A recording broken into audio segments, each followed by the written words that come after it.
લક્ષ્મીની 3 ગતિ હોય,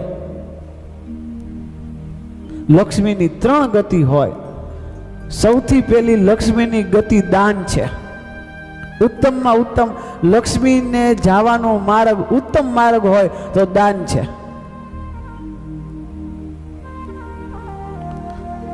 આ સંસારમાં જેટલું દેખાય એ આપણું નથી.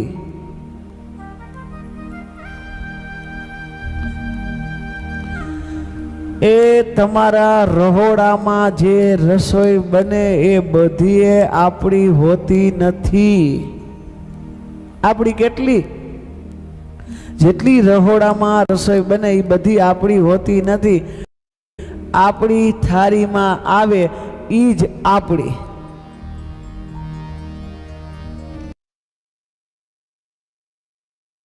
ખોટું એમ નહીં. એથી આગળ એ થાળીમાંથી જેટલું ખાઈ હગી એ જ અમારી સંપત્તિ. આપણી સંપત્તિ શું? કઈ સંપત્તિ?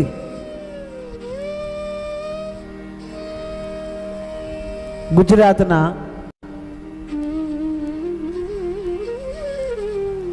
અત્યારના મુખ્યમંત્રી શ્રી ભૂપેન્દ્રભાઈ એ જ્યારે સીએમ બન્યા ગુજરાતના, થોડાક દિવસ પછી મેં સાંભળ્યા હતા, એને એક સુંદર વાત કીધી હતી.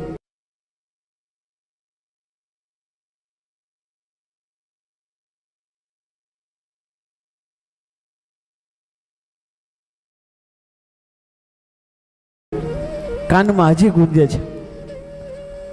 આપણે એમ કહીએ, ભૂપેન્દ્રભાઈના શબ્દ, આપણે એમ કહીએ કે આ બધી મિલકત મારા વાલા ફાઇલું જ બનાવવાની વાત છે ને પૈડી રહેવાની, ધૂળ ખાવાની છે ફાઇલું, કાંઈ કામ નહીં આવે. એ ફાઇલું બનાવવામાંથી જ નવરા નથી થતા આપણે. મિલકત એ ફાઇલું છે, કાગળિયા જ છે. આપણું શું? આપણી કેટલી સંપત્તિ? એ છેલ્લી અવસ્થામાં આપણી સંપત્તિ આટલી, છેલ્લી અવસ્થામાં આપણી સંપત્તિ આટલી. હુવા માટે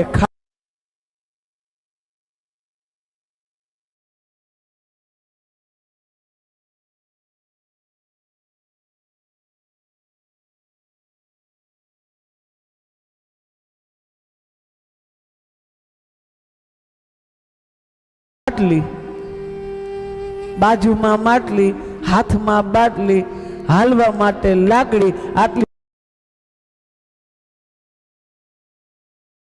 છે મારા વાલા, વધારે કાંઈ નથી. તો સૌથી પહેલું દાન.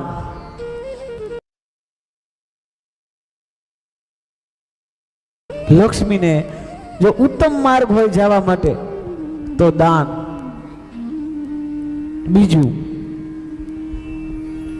ઉપભોગ. લક્ષ્મીને જવાનું બીજો માર્ગ છે, વાપરી નાખો. કાલ સુધી ગુલાબી નોટું હાલતી હતી, બધી પૈડી રહી આમના. કોરોનામાં સોશિયલ મીડિયામાં જોયું હતું, વિદેશોમાં લોકો પૈસાનો વરસાદ કરતા હતા. બસ એક જ વાત કે જેટલા પૈસા લઈ લ્યો, અમને બચાવી લ્યો, અમને. અરે મારા વાલા, શ્વાસે વેચાતા લેવા પડતા હતા આપણે, એના માટે લાઈનમાં ઊભા હતા. સંપત્તિ ઉપભોગ માટે વાપરી નાખવા. પછી ખાને મેં ખાને 10 ખાનું, ન ખાવું, ન ખવડાવવું, ન પીવું, ન પીવરાવું, આમનામ પૈડા રહેવાના. આ છે મારા વાલા. થાય તો બેનું દીકરીઓને આપજો. આને રાજી કરી હશે ને, જગદંબા રાજી થઈ જાય તમારી. સંપત્તિનો સાચો માર્ગ એ છે.